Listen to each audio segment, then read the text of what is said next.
MLA സംസാരിച്ചപ്പോൾ മൂവാറ്റുപുഴയുടെ സങ്കടങ്ങളെക്കുറിച്ച് പറഞ്ഞു. ഒരുപാട് നാളുകൾ പാർശ്വവൽക്കരിക്കപ്പെട്ടതിനെക്കുറിച്ച് പറഞ്ഞു. പ്രതികാര ബുദ്ധിയോടുകൂടി ഇവിടുത്തെ വികസന പ്രവർത്തനങ്ങളെ തടസ്സപ്പെടുത്തി നിർത്തിയതിനെക്കുറിച്ചൊക്കെ പറഞ്ഞു. ഒറ്റ വാചകം മാത്രമേ ഞാൻ പറയുന്നുള്ളൂ. എല്ലാ സങ്കടങ്ങളും എല്ലാ വിഷമങ്ങളും മാറ്റും. പിന്നെ നമുക്കൊരു കാലം നഷ്ടം വന്നാൽ നമ്മൾ ആഗ്രഹിക്കുന്നത് അതിന്റെ പലിശ സഹിതം കിട്ടണമെന്നാണ്. അതിന്റെ പലിശ സഹിതം മൂവാറ്റുപുഴയ്ക്ക് തരും. എനിക്ക് മൂവാറ്റുപുഴക്കാരെ ഭയങ്കര ഇഷ്ടമാണ്. അപ്പോൾ മൂവാറ്റുപുഴ ജില്ലയെന്ന് പറയുമ്പോൾ എനിക്കൊരു ചെറിയ വിഷമം വന്നു. കാരണം എന്റെ ജില്ലയിൽ നിന്ന് മൂവാറ്റുപുഴ വേറിട്ട് പോകുമെന്നല്ല. എന്നാലും ആ കാര്യം കൂടി ഗൗരവമായി പരിശോധിക്കുന്നുണ്ട്. ഒരു ഡീലിമിറ്റേഷൻ കമ്മീഷൻ ഈ ഗവൺമെന്റ് കൊണ്ടുവരും. പ്രതീക്ഷ നൽകുന്ന ഒരു ഭാഗത്തുണ്ടായിട്ടുള്ളത് ദീർഘകാലമായിട്ടുള്ള നാടിന്റെ ഒരാവശ്യമായിരുന്നു ജില്ല വേണമെന്നുള്ളത്. അപ്പോൾ ഈ കഴിഞ്ഞ ബഡ്ജറ്റിൽ സർക്കാർ ഡീലിമിറ്റേഷൻ കമ്മീഷനെ സംബന്ധിച്ചും അതുപോലെ പുതിയ ജില്ലാ താലൂക്കുകളുടെ സാധ്യതകളെ കുറിച്ച് പഠിക്കുമെന്ന് പറഞ്ഞിട്ടുണ്ട്. അതുകൊണ്ടുകൂടിയാണ് അദ്ദേഹം മുഖ്യമന്ത്രി ആയതിനു ശേഷം അദ്ദേഹത്തിന്റെ ആദ്യത്തെ വരവാണ് മൂവാറ്റുപുഴ.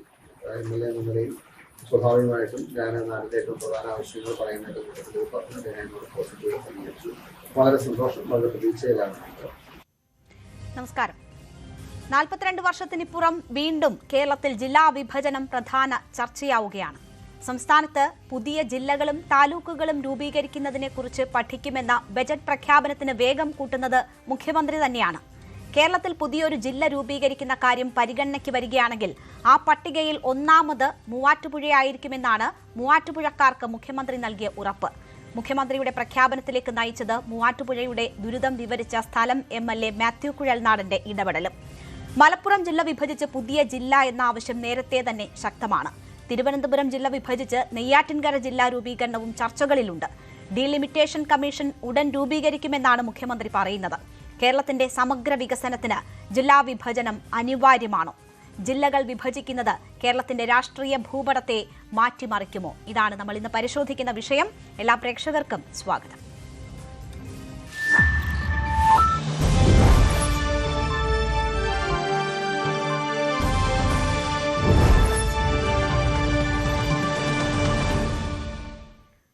ഡോക്ടർ ഗോപകുമാർ രാഷ്ട്രതന്ത്ര വിദഗ്ധൻ, രജൻ S. ഉണ്ണിത്താൻ കോൺഗ്രസ് പ്രതിനിധി, ശ്രീ പത്മനാഭൻ BJP പ്രതിനിധി, ഡോക്ടർ മേരി ജോർജ് നിരീക്ഷക എന്നിവരാണ് നമ്മുടെ ചർച്ചയിൽ പങ്കെടുക്കുന്നത്. ആദ്യം ഡോക്ടർ ഗോപകുമാർ, മൂവാറ്റുപുഴ ചൂണ്ടിക്കാട്ടിക്കൊണ്ടാണ് പുതിയ ജില്ല രൂപീകരിക്കുകയാണെങ്കിൽ ഏറ്റവും ആദ്യ പരിഗണന മൂവാറ്റുപുഴയ്ക്കായിരിക്കുമെന്ന് മുഖ്യമന്ത്രി പറയുന്നത്. ഞാൻ നേരത്തെ സൂചിപ്പിച്ചതുപോലെ 4ഓളം ജില്ലകളുടെ ആവശ്യം പ്രാദേശികമായി വളരെ ശക്തവുമാണ്. അത് ഡീലിമിറ്റേഷൻ കമ്മീഷൻ പരിശോധിക്കും എന്നതാണ് മുഖ്യമന്ത്രി പറയുന്നത്. അത് കമ്മീഷൻ രൂപീകരണം ഉടൻ ഉണ്ടാകുമെന്ന് പറയുന്നു. അങ്ങനെ ഒരു അനിവാര്യത കേരളത്തെ സംബന്ധിച്ചിപ്പോൾ ഉണ്ട് എന്ന് താങ്കൾ കരുതുന്നുണ്ടോ? ഇന്നിപ്പോൾ രാജ്യത്ത് 802 ജില്ലകളുണ്ടെന്നാണ് കണക്ക് വരുന്നത്. സംസ്ഥാനങ്ങൾക്ക് ജില്ലകൾ രൂപീകരിക്കാനുള്ള എല്ലാ സ്വാതന്ത്ര്യവുമുണ്ട്. അതുകൊണ്ട് ജില്ലകളുടെ എണ്ണം വർദ്ധിക്കുന്നത് കഴിഞ്ഞ കുറേ കാലത്തിനിടയ്ക്ക് നമുക്ക് കാണാൻ കഴിഞ്ഞിട്ടുണ്ട്. അപ്പോൾ ജില്ലകൾ ഉണ്ടാകും, സംശയമൊന്നുമില്ല. കാരണം ജനസംഖ്യാ വർധനവ് മാത്രമല്ല അതിൻ്റെ ഒരു പ്രധാനപ്പെട്ട ഘടനയായിട്ട് വരുന്നത്. രാജ്യത്തിൻ്റെ പൊതുവായൊരവസ്ഥ നോക്കുമ്പോൾ ഡെൻസിറ്റി ഒരു ഫാക്ടറാണ്. അതോടൊപ്പം തന്നെ എത്രത്തോളം സാധാരണക്കാർക്ക് ആക്സസബിളാണ് മേഖല. അപ്പോൾ കേരളത്തിൽ നമുക്ക് തോന്നത്തില്ല, പക്ഷേ മറ്റ് പല ജില്ലകൾ പല സംസ്ഥാനങ്ങൾ നോക്കിക്കഴിഞ്ഞാൽ ആക്സസിബിലിറ്റി തന്നെ വളരെ പ്രശ്നമാണ്. പഴയകാലത്ത് മധ്യപ്രദേശിലെ ഒരു ജില്ല തന്നെ കേരളത്തിൻ്റെ മൊത്തം വിസ്തീർണം ഉണ്ടായിരുന്നതായിട്ട് പറഞ്ഞു കേട്ടിട്ടുണ്ട്. അതൊക്കെ മാറി കൂടുതൽ ചെറുതായിട്ട് വരികയാണ്. അത് വികേന്ദ്രീകരണത്തിൻ്റെ സാഹചര്യം വരുമ്പോൾ അത് കൂടുതൽ ഗുണം ചെയ്യും. അപ്പോൾ ഇതിനകത്തൊരു SR/No നമ്മൾ പൊടുന്നനവേ പറയുന്നതിന് മുമ്പ് ഇതിൻ്റെ പ്രായോഗികത എത്ര എളുപ്പമാണ് എന്നുള്ളതിനെക്കുറിച്ചും കൂടി ഒന്ന് ചർച്ച ചെയ്യേണ്ടി വരും. ഒന്ന്, ഡീലിമിറ്റേഷൻ കമ്മീഷൻ വരേണ്ടത് ആവശ്യമാണ്. ഡീലിമിറ്റേഷൻ കമ്മീഷൻ വരുന്ന ഒരു പശ്ചാത്തലം നമ്മളിപ്പോൾ നോക്കുമ്പോൾ സെൻസസ് എടുത്തുകൊണ്ടിരിക്കുന്ന ഒരു കാലഘട്ടമാണ്. അപ്പോൾ സെൻസസ് കമ്മീഷണറും സെൻസസ് ഡയറക്ടറും ഒക്കെ വളരെ വ്യക്തമായിട്ട് നിർദ്ദേശം കൊടുത്തിട്ടുണ്ട്. ഈ കാലഘട്ടത്തിൽ സെൻസസ് കഴിയുന്നവരെ ഒരു കാരണവശാലും ജില്ലകൾ രൂപീകരിക്കാൻ പാടില്ല. കാരണം ഈ കണക്കുകളെല്ലാം തെറ്റും, അവരെടുത്തിരിക്കുന്ന രൂപവും ഭാവവും ഒക്കെ മാറും. അപ്പോൾ ചുരുക്കത്തിൽ ഡിസംബർ 31 സെൻസസിൻ്റെ കംപ്ലീഷൻ പറഞ്ഞിട്ടുണ്ടെങ്കിലും അത് കുറഞ്ഞത് ഒരു കൊല്ലമോ അല്ലെങ്കിൽ കുറഞ്ഞത് 6 മാസമെങ്കിലും നീണ്ടുപോകാൻ സാധ്യതയുണ്ട്. 27 ജൂൺ വരെയെങ്കിലും അത് നീണ്ടുപോകാൻ സാധ്യതയുണ്ട്. അത് കഴിഞ്ഞാൽ തന്നെ ഇതിനുള്ള സാഹചര്യം ഉണ്ടാവുകയുള്ളൂ. പക്ഷേ by the time delimitation commission വേണമെങ്കിൽ പഠിച്ച് ഈ കാര്യങ്ങൾ ചർച്ച ചെയ്യാം. അപ്പോഴും പ്രശ്നം അവിടെ നിൽക്കുന്നുണ്ട്. കാരണം കേരളത്തിനകത്ത് സാമ്പത്തിക പരാധീനതകൾ വളരെയധികമുണ്ട്. അതിനെക്കുറിച്ച് മുഖ്യമന്ത്രി ഉൾപ്പെടെയുള്ളവർ അത് പറയുന്നുമുണ്ട്. ഗവൺമെൻറ് അക്കാര്യത്തിൽ ബോധ്യവാന്മാരാണ്. ഇപ്പോൾ 4 ജില്ലകളിലാണ് പുതിയതായിട്ട് വരുന്നു എന്ന് സങ്കല്പിക്കുക. അപ്പോൾ 4 കളക്ടർമാർ മാത്രമല്ല വരുന്നത്. അതിനോടൊപ്പമുള്ള വലിയൊരു ഉദ്യോഗസ്ഥ അകമ്പടി, പിന്നെ ഫിസിക്കലായിട്ടുള്ള ടെറൈൻ മാറ്റം. അപ്പോൾ താഴേത്തട്ട് മുതൽ മാറ്റങ്ങൾ ഒരുപാട് കൊണ്ടുവരണം. ഒരുപക്ഷെ താലൂക്കുകൾ മാറില്ലായിരിക്കാം, പക്ഷേ ഭൂമിശാസ്ത്രപരമായിട്ട് ഈ മേഖലകളിലൊക്കെ വ്യത്യാസം വരാം. അപ്പോൾ കേരളത്തിൻ്റെ ഒരു പ്രത്യേകത എന്ന് പറയുന്നത് സെമി അർബൻ ക്യാരക്ടറുള്ള പല ജില്ലകളുണ്ട്.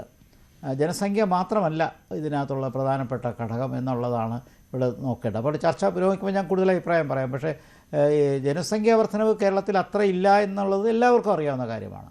പക്ഷേ ഭരണപരമായ ജനസംഖ്യ അടിസ്ഥാനപ്പെടുത്തിക്കൊണ്ടുള്ളൊരു വിഭജനം ആവശ്യപ്പെടുന്നത് മലപ്പുറത്തെ സംബന്ധിച്ചാണ്. അല്ല, അതൊരു വിവാദമായി അവിടെ നിൽക്കുന്നുണ്ട്, അതെനിക്കറിയാം. പക്ഷേ ഞാൻ പറയുന്നത് ഇന്നത്തെ കാലത്ത് ഈ ഭരണ സംവിധാനം തന്നെ ഒരുപാട് മാറിയിട്ടുണ്ട്. ഇപ്പോൾ 9 ജില്ലയായിട്ട് കേരളം ഇരുന്ന സമയം 10 ജില്ലയായിരുന്നു, 14 ജില്ലയായി. അപ്പോൾ പഴയ കാലഘട്ടത്തിൽ ചെയ്തിരുന്ന പ്രവൃത്തികളല്ല കളക്ടർ ചെയ്യുന്നത്. അന്നത്തെ കാലത്തുള്ള റെഗുലേറ്ററി റവന്യൂ വർക്ക് മാത്രമല്ല, വികസനോന്മുഖമായ ഒരുപാട് ചുമതലകളുണ്ട്. പിന്നെ IT മേഖല വന്നതോടുകൂടി അതുമായി ബന്ധപ്പെട്ട് അപ്പോൾ ഡൈമെൻഷൻസ് ഓഫ് ഗവൺമെൻറ് ഒരുപാട് മാറിയിട്ടുണ്ട്. ആ ഗവേണൻസിൻ്റെ സാധ്യതകളും കൂടിയിട്ടുണ്ട്. അപ്പോൾ അങ്ങനെ സാധ്യതകൾ കൂടുമ്പോൾ ഉത്തരവാദിത്വം വളരെയധികം വർദ്ധിക്കും. ഇപ്പോൾ ലോക്കൽ ഗവേണൻസിൻ്റെ കാഴ്ചപ്പാടിൽ നിന്ന് കണ്ടാൽ തീർച്ചയായിട്ടും കൂടുതൽ ജില്ലകൾ വരുന്നത് നല്ലത് തന്നെയാണ്. പക്ഷേ ഇത് എപ്പോൾ പ്രായോഗികമാക്കും, എങ്ങനെ പ്രായോഗികമാക്കും, ഇതിൻ്റെ സാമ്പത്തികം എങ്ങനെ നേരിടും? കാരണം ഇതിന് കൂടുതൽ ഗ്രാൻഡോ അതിൻ്റെ പേരിൽ കിട്ടാൻ ഉടനെ സാധ്യത ഗവൺമെൻറ്റിൽ നിന്നില്ല. ഒരു പക്ഷേ ഭാവിയിൽ പ്ലാനിങ് നീതി ആയോഗ് എടുക്കുന്ന തീരുമാനത്തിനകത്ത് ജില്ലകളുടെ പരിഗണനയ്ക്ക് ഗുണമുണ്ടായേക്കാം. അപ്പോൾ അതുകൊണ്ട് സാമ്പത്തികം ഒരു വലിയൊരു പ്രശ്നമാണ്.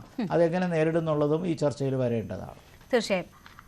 കോൺഗ്രസ് പ്രതിനിധി രജനസ് ഉണ്ണിത്താൻ, രജന എന്നെ കേൾക്കാമോ?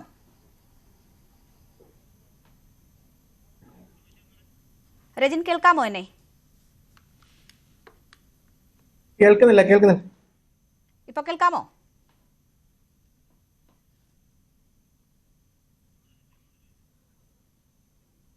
രജിൻ കേൾക്കാമോ? എന്നെ കേൾക്കാമോ?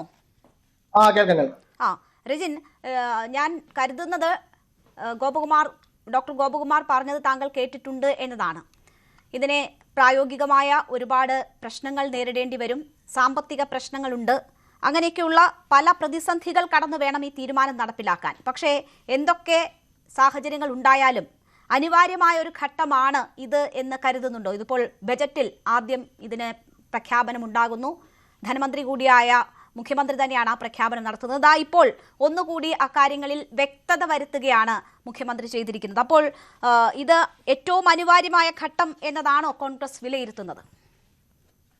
നോക്ക് രേണു, ഇതിനകത്ത് ജില്ലകളുടെ ആവശ്യകത ഇന്ന് കേരളത്തിൽ ഉണ്ട് എന്നുള്ളതിന്റെ ഒരു അഭിപ്രായമായി തന്നെ വിലയിരുത്തേണ്ടി വരും. കാരണം മൂവാറ്റുപുഴയെ സംബന്ധിച്ചായാലും ഇപ്പൊ മലപ്പുറം ജില്ലയായാലും ഈ പറയുന്ന തിരുവനന്തപുരം ജില്ലയായാലും അവിടെ ജില്ലകൾ പുതിയതായിട്ടുണ്ടാവണം എന്ന് പറയുന്നതിന്റെ അവരുടെ ഒരു പ്രായോഗിക ബുദ്ധിമുട്ട് എന്ന് പറയുന്നത് നമുക്കറിയാം. എത്രത്തോളം കിലോമീറ്ററുകൾ സഞ്ചരിച്ചാണ് ഓരോ ജില്ലാ ആസ്ഥാനങ്ങളിലേക്കും ജനങ്ങൾ എത്തുന്നത്, അല്ലെങ്കിൽ ജില്ലയുടെ ആസ്ഥാനങ്ങളിലേക്ക് ഉള്ള കാര്യങ്ങൾ മറ്റ് കാര്യങ്ങളൊക്കെ അവരുമായി ബന്ധപ്പെട്ട് അവരുടെ കാര്യങ്ങൾ നടപ്പിലാക്കുവാൻ വേണ്ടി എത്രത്തോളം കിലോമീറ്ററാണ് ഇന്ന് സഞ്ചരിച്ചും ജനങ്ങൾ പോയിക്കൊണ്ടിരിക്കുന്നത് എന്നുള്ളത് ഒന്നാമത്തെ കാര്യം. പിന്നെ ഓരോ ജില്ലയ്ക്കും ആ ജില്ലയുടേതായ കാര്യങ്ങൾ പ്രാതിനിധ്യങ്ങളുണ്ടല്ലോ. ഇപ്പൊ എറണാകുളം ജില്ലയെ പോലെ സംബന്ധിച്ച് ഇപ്പൊ മൂവാറ്റുപുഴ ആയിക്കോട്ടെ, കോതമംഗലം ആയിക്കോട്ടെ, കുന്നത്തുനാട് ആയിക്കോട്ടെ, തൊടുപുഴ ആയിക്കോട്ടെ, ഇതൊക്കെ നമ്മുടെ കിഴക്കൻ മലയോര ജില്ലകളുമായി ബന്ധപ്പെട്ട് കാർഷിക സമൃദ്ധിയുമായൊക്കെ ബന്ധപ്പെട്ട് നിൽക്കുന്ന താലൂക്കുകളാണ്. ആ താലൂക്കുകളിലെ വികസന മുരടിപ്പുകൾ എപ്പോഴും നമ്മൾ എടുത്തു പറയുന്നതും എടുത്തു കാണിക്കുന്നതുമാണ്. അപ്പോൾ അവിടെ ആവശ്യകരമായ ഒരു ജില്ലകൾ ഉണ്ടാവണം എന്നുള്ളത്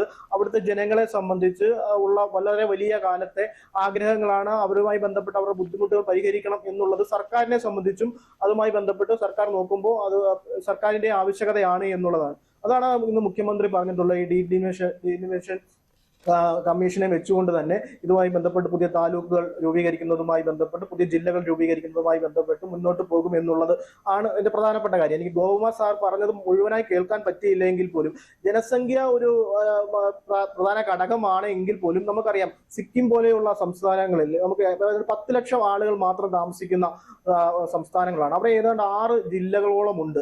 അതായത് ജില്ലകൾ എന്ന് പറയുമ്പം ജില്ലകളിലെ വികസനങ്ങൾ എത്തുന്നത്, അതായത് കേന്ദ്ര സ്കീമിൽ നിന്നുമൊക്കെയുള്ള വികസനങ്ങൾ എത്തുന്നത് ജില്ലാ കളക്ടർ അല്ലെങ്കിൽ ജില്ലാ ഭരണകൂടം വഴിയാണ് എന്നുള്ളത് നമുക്ക് എല്ലാവർക്കും അറിയാവുന്ന കാര്യമാണ്. അപ്പോൾ അങ്ങനെ വരുമ്പോൾ ഈ ജില്ലകളുടെ എണ്ണം, പോപ്പുലേഷന്റെ എണ്ണം അല്ല താലൂക്കുകളുടെ എണ്ണം ഒക്കെ കൂടിയിരിക്കുമ്പോൾ ഈ പറയുന്ന ഒരു ഇപ്പൊ എറണാകുളം ജില്ല ആയിക്കോട്ടെ, ആലപ്പുഴ ഏത് ജില്ലയായാലും അവിടെയുള്ള ഒരു ജില്ലാ കളക്ടർ വഴിയാണ് ഈ പറയുന്ന സെൻട്രൽ സ്കീമുകൾ നടപ്പിലാക്കേണ്ടി വരുന്നത്. അപ്പോൾ വികസനം എത്രത്തോളം അതായത് മേഖലകളിലേക്ക് എത്തും എന്നുള്ളത് നമ്മളൊന്ന് ചിന്തിച്ചു നോക്കണം. അപ്പം അടിയന്തരമായി ചെയ്യേണ്ട കാര്യങ്ങൾ അത് ആവശ്യകതയാണ്. പുതിയ ജില്ലകൾ വരണം എന്നുള്ളത് ജനങ്ങളുടെ ആവശ്യകതയാണ്. ഓരോ പ്രാതിനിധ്യമുള്ള ആളുകളാണ്. ഇപ്പൊ കോൺഗ്രസിനെ സംബന്ധിച്ച് ഈ പറയുന്ന സാമ്പത്തികമായി പ്രായോഗിക വശങ്ങൾ പരിഗണിച്ചുകൊണ്ട് വളരെ ജാഗ്രതാപൂർവമായ തീരുമാനങ്ങൾ എടുത്താണ് സർക്കാർ മുന്നോട്ട് പോകേണ്ടത് എന്നുള്ളതാണ്. അത് അങ്ങനെ തന്നെയാണ്. അതിനുവേണ്ടിയാണ് ഡീലിമിറ്റേഷൻ കമ്മീഷനെ വെച്ചുകൊണ്ട് തന്നെ വളരെ വിശാലമായി തന്നെ ഇതിനെപ്പറ്റി പരിശോധിച്ചുകൊണ്ട് ജനങ്ങളുടെ ആവശ്യങ്ങൾ പരിഹരിക്കുന്നതിന് വേണ്ടി അല്ലെങ്കിൽ ജനങ്ങളുടെ ബുദ്ധിമുട്ടുകൾ പരിഹരിക്കുന്നതിന് വേണ്ടി വികസന പ്രവർത്തനങ്ങൾ എല്ലാ കോണിലും എത്തിക്കുന്നതിന് വേണ്ടി അതായത് ജില്ലകളുടെ പ്രാതിനിധ്യം ഉൾക്കൊണ്ടുകൊണ്ട് തന്നെ കാർഷിക സമൃദ്ധിയൊക്കെ പ്രോത്സാഹിപ്പിക്കുന്നതിന് വേണ്ടി, വികസനങ്ങളെ പ്രോത്സാഹിപ്പിക്കുന്നതിന് വേണ്ടിയുള്ള ഒരു വലിയ ഉദ്യമം എന്നുള്ള രീതിയിലേക്കാണ് ഗവൺമെന്റ് ഇതിനെ നോക്കിക്കാണുന്നത്. അതുമായി ബന്ധപ്പെട്ടാണ് ഗവൺമെന്റ് മുന്നോട്ട് പോകാൻ ആഗ്രഹിക്കുന്നത്. തീർച്ചയായും ജനങ്ങൾ അനുഭവിക്കുന്ന ബുദ്ധിമുട്ട്, അവരുടെ ഭാഗത്തു നിന്നും ഉയരുന്ന തുടർച്ചയായുള്ള ആവശ്യം, അതിനാണ് കോൺഗ്രസ് ഇപ്പോൾ പ്രഥമ പരിഗണന അല്ലെങ്കിൽ ഏറ്റവും കൂടുതൽ പ്രാമുഖ്യം നൽകുന്നത് എന്നതാണ് കോൺഗ്രസ് പ്രതിനിധി വിശദീകരിച്ചത്. കേരളത്തിന്റെ 7 പതിറ്റാണ്ടോളം നീളുന്ന കേരള ചരിത്രം എടുത്താൽ അതിൽ പകുതിയിൽ അധികം സമയം കേരളത്തെ ഭരിച്ച ഇടതുപക്ഷത്തിന് എന്താണ് വിഷയത്തിൽ അഭിപ്രായം എന്നത് അറിയാൻ പ്രേക്ഷകർക്കും താല്പര്യമുണ്ടാകും. പക്ഷേ ഇടതു പ്രതിനിധി നമ്മുടെ പാനലിലില്ല. CPM പ്രതിനിധിയെ ക്ഷണിച്ചിരുന്നു. പക്ഷേ ഈ വിഷയത്തിൽ പാർട്ടി ഒരു നിലപാട് പറയാത്തതുകൊണ്ട് പിന്നീട് പിൻവലിക്കുകയാണ് ചെയ്തിരിക്കുന്നത്. ഇടത് പ്രതിനിധിയുടെ അഭിപ്രായം അതുകൊണ്ട് തന്നെ നമുക്ക് ലഭ്യവുമല്ല. ഇടതുപക്ഷത്തിന്റെ ഈ വിഷയത്തിലുള്ള നിലപാട് ഇപ്പോൾ എന്താണ് എന്നത് ലഭ്യമല്ല.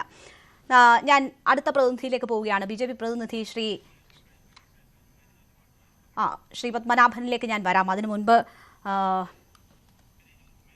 ഡോക്ടർ മേരി ജോർജ് നമുക്കൊപ്പം ചേരുകയാണ്. ശ്രീമതി മേരി ജോർജ്, ഇവിടെ ഇപ്പോൾ ആദ്യ ടേണിൽ ഡോക്ടർ ഗോപകുമാർ സംസാരിച്ച് നിർത്തുമ്പോൾ കേരളത്തിൻ്റെ സാമ്പത്തിക നിലയിലേക്കാണ് അദ്ദേഹം വിരൽ ചൂണ്ടിയത്. നമുക്കറിയാം കേരളം വലിയ സാമ്പത്തിക പ്രതിസന്ധിയിലൂടെ കടന്നു പോകുന്ന ഒരു സാഹചര്യമാണ്. ജില്ലാ വിഭജനം, താലൂക്ക് വിഭജനം എന്നത് വരുമ്പോൾ ഏറ്റവും ആദ്യം അതിന് ചിലവാകുന്ന തുക, അധികമായി സൃഷ്ടിക്കപ്പെടേണ്ടുന്ന തസ്തിക, ഇതൊക്കെ മീറ്റ് ചെയ്യാനുള്ള സാഹചര്യം സർക്കാരിനെ സംബന്ധിച്ച് ഇപ്പോൾ ഉണ്ടോ എന്നതാണ് ഏറ്റവും പ്രധാനപ്പെട്ട ഒരു ചോദ്യമായി നിൽക്കുന്നത്. പക്ഷേ അടിയന്തര സാഹചര്യങ്ങളാണ് എങ്കിൽ നമ്മൾ അതിന് ഏത് വിധേനയും പണം കണ്ടെത്തിയേ മതിയാകുകയുമുള്ളൂ. താങ്കൾ ഇപ്പോഴത്തെ സാഹചര്യത്തെ എങ്ങനെയാണ് നോക്കിക്കാണേണ്ടത്? പ്രഥമ പരിഗണന നൽകി നേരിടേണ്ട, സർക്കാർ മുൻകൈയെടുത്ത് നടത്തേണ്ടുന്ന ഒരു വിഷയമാണ്. അത്രമാത്രം പ്രാധാന്യം ഈ ജില്ലാ വിഭജനത്തിനുണ്ട് എന്ന് താങ്കൾ കരുതുന്നുണ്ടോ?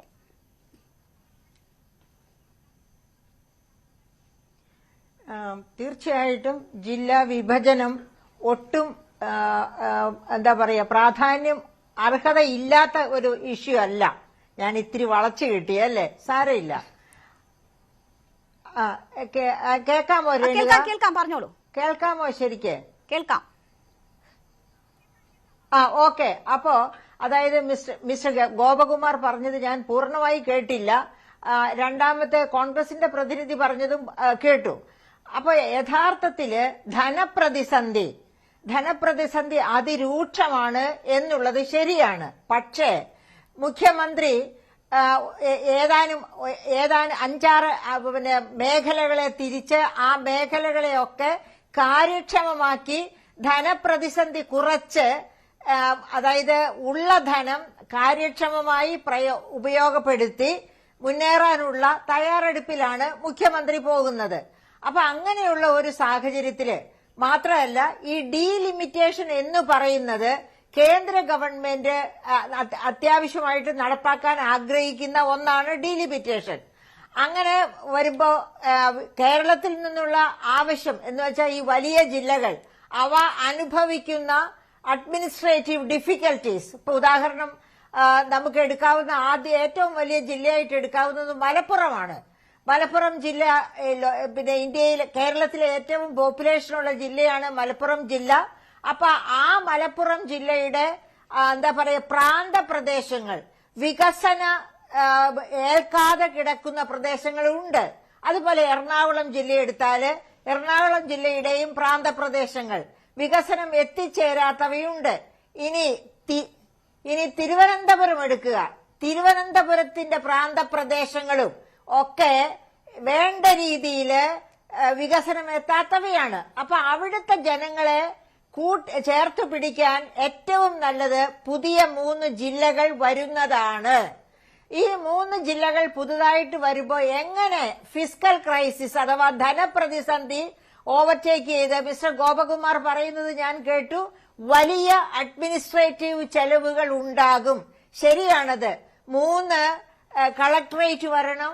അവിടെ 3 വലിയ ഒരു സ്റ്റാഫ് പാറ്റേൺ ഉണ്ടാകും, കളക്ടർ തൊട്ട് താഴോട്ട്. അപ്പൊ അങ്ങനെ ഒരു വലിയ അഡ്മിനിസ്ട്രേറ്റീവ് ശൃംഖല, ആ ശൃംഖലയെ നടത്തിക്കൊണ്ടു പോകണം, മുന്നോട്ട് കൊണ്ടുപോകണം. അതിന് വലിയ എക്സ്പെൻസസ് വരും.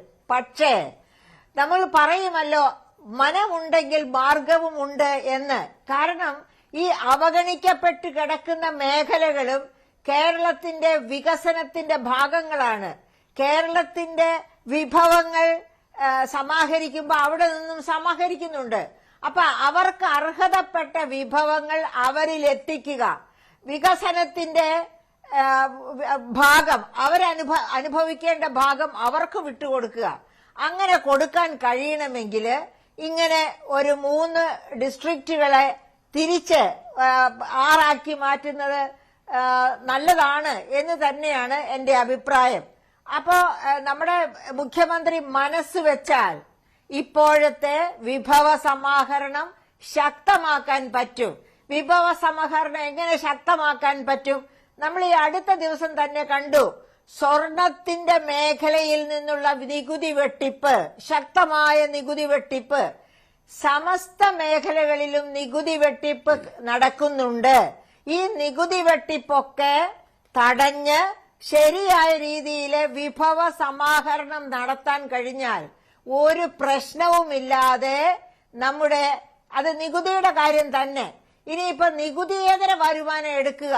നമ്മുടെ നികുതിയേതര വരുമാനം വേണ്ട രീതിയിൽ സമാഹരിക്കാൻ കഴിഞ്ഞാൽ തീർച്ചയായിട്ടും നികുതിയേതര വരുമാനത്തിലും വലിയ വളർച്ചയുണ്ടാകും. കാരണം എനിക്കറിയാം, രേണുക ഒരു കാര്യം കൂടി പറയട്ടെ, 2000 നമ്മുടെ ആകെ റവന്യൂ വരുമാനത്തിന്റെ 21% നികുതിയേതര വരുമാനമായിരുന്നു. നികുതി വരുമാനത്തിന്റെ 21%. അതിപ്പോൾ 7% കുറഞ്ഞിരിക്കുന്നു. അതിനെ പഴയതുപോലെ 21% വർദ്ധിപ്പിക്കാൻ പറ്റിയാൽ, അതായത് വിഭവ സമാഹരണം കാര്യക്ഷമമാക്കണം. അങ്ങനെയാകുമ്പോൾ ഇപ്പോഴുള്ള ഈ ധനപ്രതിസന്ധിക്ക് അതുപോലെ എന്താ പറയാ, അഴിമതി ഇല്ലാതെയാക്കുക, വകമാറ്റൽ, CAG ഇതൊക്കെയാണ് പറയുന്നത്. വകമാറ്റി ചെലവഴിക്കൽ, അഴിമതി അഥവാ ധൂർത്ത്, ഇതൊക്കെയാണ് പറയുന്നത്. ഇപ്പൊ നമുക്കറിയാം, പണ്ട് മെസ്സിയെ കൊണ്ടുവരുമെന്ന് പറഞ്ഞുള്ള ധൂർത്ത്, അങ്ങനെയുള്ള എല്ലാ ധൂർത്തുകളും 100 കഥകൾ പറയാനുണ്ട്. അതൊക്കെ മാറ്റി നിർത്തി നേരെ വിഭവ സമാഹരണം നടത്തി അത് കൃത്യതയോടെ ചെലവഴിച്ചാൽ, കാര്യക്ഷമതയോടെ ചെലവഴിച്ചാൽ ഈ പ്രശ്നങ്ങൾക്കൊക്കെ പരിഹാരം കാണാൻ സർക്കാരിന് കഴിയും. തീർച്ചയായും ആർജവം ഉണ്ടെങ്കിൽ സർക്കാരിന് അത് സാധ്യമാകും എന്ന കാര്യമാണ് മേരി ജോർജ് സൂചിപ്പിച്ചത്. ഞാൻ താങ്കളിലേക്ക് തിരിച്ചെത്താം. ശ്രീ പത്മനാഭൻ, ഇവിടെ ഇപ്പോൾ മലപ്പുറം വിഭജനം പലപ്പോഴും നമ്മൾ ചർച്ച ചെയ്തിട്ടുള്ളതാണ്. മലപ്പുറം വിഭജന ചർച്ച വരുമ്പോൾ അതിൻ്റെ ഒരു ഭാഗത്ത് എതിർപ്പുമായി BJP എപ്പോഴും ഉണ്ടായിട്ടുണ്ട്. പക്ഷേ നോക്കൂ, ഇപ്പോൾ മൂവാറ്റുപുഴ, അവിടെയാണ് മുഖ്യമന്ത്രി ഇക്കാര്യങ്ങൾ സൂചിപ്പിക്കുന്നത്.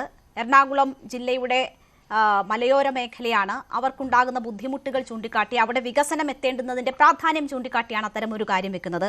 തിരുവനന്തപുരം ജില്ലയിലേക്ക് വന്നാൽ നെയ്യാറ്റിൻകര കേന്ദ്രീകരിച്ച് ഒരു ജില്ലാ രൂപീകരണം എന്ന ആവശ്യം, അതിനാണ് പ്രാമുഖ്യം നൽകുന്നത്. അപ്പോൾ ഇതിന്റെ പ്രധാന ലക്ഷ്യം എന്നത് കേരളത്തിന്റെ സമഗ്ര വികസനമാണ്. അർഹതപ്പെട്ട ആനുകൂല്യങ്ങൾ എല്ലാവരിലേക്കും എത്തുന്നു എന്ന് ഉറപ്പാക്കലാണ്. കേരളം മൊത്തത്തിൽ ഒരു വികസനത്തിന്റെ ഭാഗമായി മാറുന്നു എന്ന് ഉറപ്പാക്കലാണ്.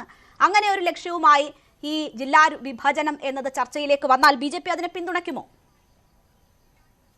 കേരള സംസ്ഥാനം പുതിയ ജില്ലകൾ ഉണ്ടാക്കാൻ പറ്റാത്ത ഇന്ത്യയിലെ ഏറ്റവും വലിയ 4-5 സംസ്ഥാനങ്ങളിൽ ഒന്നാണ്.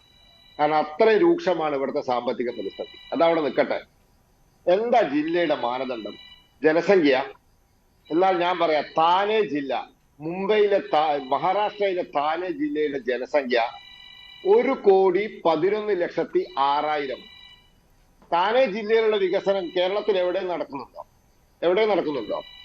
ഇനി രണ്ടാമത്തെ ഏറ്റവും വലിയ, നിൽക്കട്ടെ ഞാൻ പറയട്ടെ, കേരളത്തിലെ ഇന്ത്യയിലെ രണ്ടാമത്തെ ഏറ്റവും വലിയ ജില്ല നോർത്ത് 24 പർഗാനാസ്, ബംഗാളിലെ, അവിടുത്തെ ജനസംഖ്യ 1 കോടിയാണ്. അവിടെ വികസനമില്ല. ബംഗാളിൽ വികസനമില്ലാത്തത് ജില്ലയുടെ എണ്ണം കുറഞ്ഞതിനെ കൊണ്ടാണോ? ആണോ? ആരും വിശ്വസിക്കൂല. ബംഗാളിലെ വികസനമില്ലായ്മയുടെ കാരണം നമുക്ക് എല്ലാവർക്കും അറിയാം. ഞാൻ അതിലേക്ക് പോകുന്നില്ല. ഇനി മൂന്നാമത്തെ ഏറ്റവും വലിയ ജില്ല ബാംഗ്ലൂർ ജില്ല, 98 ലക്ഷമാണ്. ബാംഗ്ലൂർ ജില്ലയിലുള്ള വികസനം കേരളത്തിൽ നടക്കുന്നുണ്ടോ? ഉണ്ടോ? ലക്ഷക്കണക്കിന് മലയാളികൾ ഈ പറഞ്ഞ താനെയിലും ബാംഗ്ലൂരും പോയി സുഖമായിട്ട് ജീവിക്കുകയാണ്. സുഖമായിട്ട്. താനെ മുംബൈ ബെൽറ്റിൽ 30 ലക്ഷം മലയാളികൾ. ബാംഗ്ലൂരിൽ എത്ര ലക്ഷമാണെന്ന് എന്റെ അടുത്ത് കണക്കില്ല. ഏതായാലും ഒരു 15 ലക്ഷം. ഇനി അത് കഴിഞ്ഞാൽ നാലാമത്തെ ഏറ്റവും വലിയ ജില്ല നമ്മുടെ ഇവിടെ മുംബൈ സബർബൻ പൂനെ, 93 ലക്ഷമുള്ള പൂനെയില് കേരളത്തിൽ ഉള്ളതിനെക്കാട്ടും വികസനം ഉണ്ടെന്നുള്ള കാര്യത്തിൽ തർക്കമൊന്നുമില്ലല്ലോ. ഇനി ബോംബെ സബർബൻ, ലക്ഷക്കണക്കിന് മലയാളികൾ ഈ പറയുന്ന പൂനെയിൽ താമസിക്കുന്നുണ്ട്. അപ്പോ വികസനവും ജില്ലയുടെ വലുപ്പവും തമ്മിലൊരു ബന്ധവുമില്ല. ഇനി ഭൂമിശാസ്ത്രപരമായ വലുപ്പമാണെങ്കിൽ അങ്ങനെയാണ് ഇടുക്കിയും പാലക്കാടും വിഭജിക്കും. എന്നിട്ട് ബാക്കി നമുക്ക് ചിന്തിക്കാം. അപ്പൊ ഇതൊന്നും അല്ല പ്രശ്നം.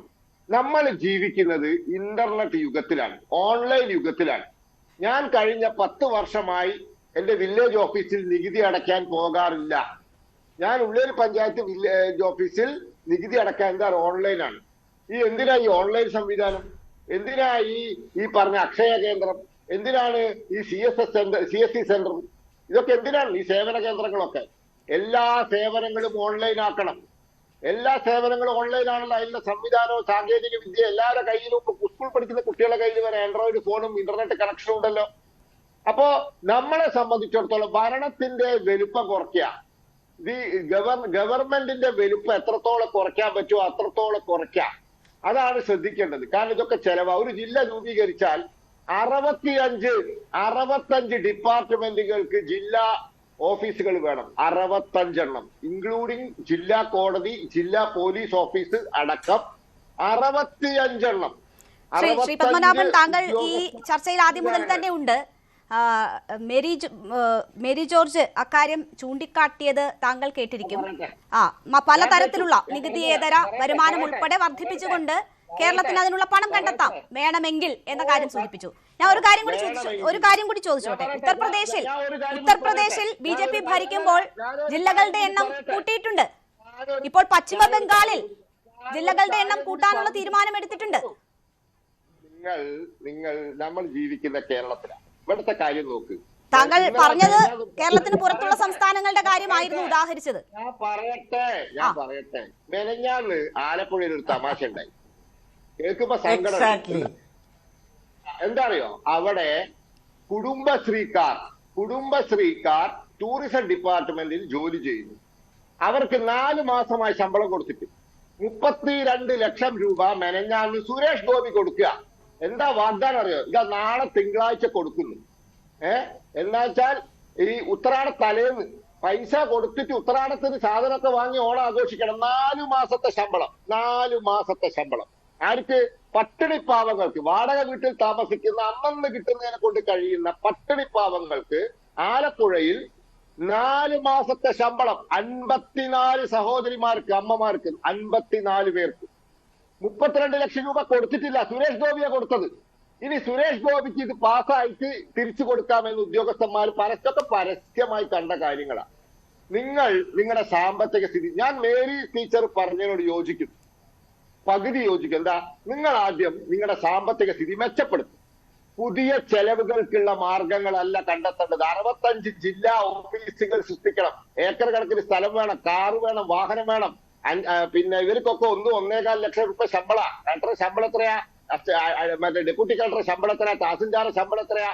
ജില്ലാ മെഡിക്കൽ ഓഫീസറുടെ ശമ്പളം എത്രയാ? ജില്ലാ ജഡ്ജിന്റെ ശമ്പളം എത്രയാ? ഇതിനൊക്കെ സംവിധാനം ഉണ്ടാക്കണം. ജില്ലാ പോലീസ് കമ്മീഷണർ സൂപ്രണ്ടിന്റെ ശമ്പളം എത്രയാ? ഈ സംവിധാനങ്ങൾ മുഴുവൻ കണ്ടെത്താനാണ്. നിങ്ങൾ മേരി ടീച്ചർ പറഞ്ഞതുപോലെ അത് ചെയ്യ്, എന്നിട്ട് നിങ്ങളുടെ സാമ്പത്തിക സ്ഥിതി മെച്ചപ്പെടുത്ത്. ഉത്തർപ്രദേശിൽ പലതും സംഭവിക്കും. അവിടുത്തെ കാര്യം നോക്കാൻ അവിടെ ഒരു സർക്കാരുണ്ട്, അവിടുത്തെ ജനങ്ങൾ നോക്കിക്കോളൂ. ശരി, താങ്കൾ മറ്റ് സംസ്ഥാനങ്ങളെ കുറിച്ച് ഉദാഹരിച്ച സാഹചര്യത്തിലാണ് ഞാൻ ആ കാര്യം ചോദിച്ചത്. ഒരൊറ്റ കാര്യം കൂടി, ആദ്യഘട്ടത്തിൽ ഒരൊറ്റ കാര്യം കൂടി എനിക്കറിയണം. ഈ നെയ്യാറ്റിൻകര വിഭജിച്ച് മറ്റൊരു ജില്ലാ രൂപീകരണം പ്രാദേശികമായി BJP കൂടി അതിന് പിന്തുണയ്ക്കുന്നു എന്നതാണ് എനിക്ക് മനസ്സിലാക്കാൻ കഴിഞ്ഞത്. അങ്ങനെ BJPക്കും അനുകൂലമായ ഒരു തീരുമാനമാണ് ആ നീക്കത്തിൽ ഉള്ളത് എന്നറിയുന്നു. നിങ്ങളെ സാമ്പത്തിക സ്ഥിതി മെച്ചപ്പെടുത്ത്, എന്നിട്ട് നിങ്ങൾ വേണം 10 ജില്ല ഉണ്ടായി, ഒരു കുഴപ്പമില്ല. ശരി, സാമ്പത്തികം മെച്ചമാക്കിയിട്ട് ജില്ലകൾ വിഭജിച്ചോളൂ എന്നതാണ് BJP പ്രതിനിധി പറയുന്നത്. ഞാൻ താങ്കളിലേക്ക് എത്താം. ശ്രീ ഗോപകുമാർ, നോക്കൂ, ഇവിടെ ഇപ്പോൾ 13 വർഷം മുൻപാണ് താലൂക്കുകളുടെ വിഭജനം നടന്നത്. അന്ന് താലൂക്കുകൾ വിഭജിച്ചു. അതിൻ്റെ ലക്ഷ്യങ്ങൾ അതിലേക്ക് എത്തിയോ എന്ന് ചോദിച്ചാൽ ഈ ചൂണ്ടിക്കാട്ടിയതുപോലെയുള്ള സാമ്പത്തിക പ്രതിസന്ധി വലിയ പ്രശ്നങ്ങൾ സൃഷ്ടിച്ചിട്ടുണ്ട്. ജനങ്ങളെ സംബന്ധിച്ച് അവർക്ക് കുറച്ച് യാത്രാ സൗകര്യവും ഉപകാരപ്രദമായ നേട്ടങ്ങളും ഒക്കെ ഉണ്ടായിട്ടുണ്ട് എന്നതിനപ്പുറം വാടക കെട്ടിടങ്ങളിൽ ആണ് തുടങ്ങിയത്. പല താലൂക്ക് ഓഫീസുകൾക്കും ഇപ്പോൾ പോലും സ്വന്തമായി കെട്ടിടങ്ങളില്ല.